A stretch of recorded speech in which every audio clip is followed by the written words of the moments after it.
ওই স্বৈরাচার শেখ হাসিনা ডাইনি হারামি সুদা বিটি ওরা আমাকে দাবড়ায় নিয়ে বেড়াতো। বিএনপি করতাম তারই জন্য। আর আমাকে কিছু গ্রামের কিছু কুলাঙ্গার সুদা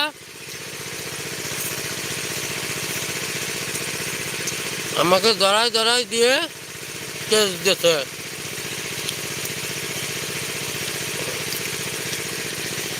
এই দেশে আসলি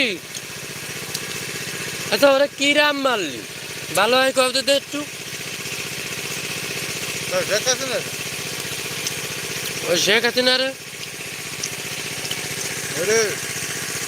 টুকরো টুকরো করে হত্যা করতে হবে, তাও গাছ জ্বালা মিটবে না। অন্যায় করেছে, এই দেশের বহু লোকজন হত্যা করেছে, আলেমুলামা হত্যা করেছে, সাহেবিরে হত্যা করেছে, আমাদের বিএনপির লোক হত্যা করেছে, সালাউদ্দিন কাদের চৌধুরী হত্যা করেছে। ওরে ইলিয়াস হোসেনকে গুম করেছে। কুচো কুচো করে ফেললেও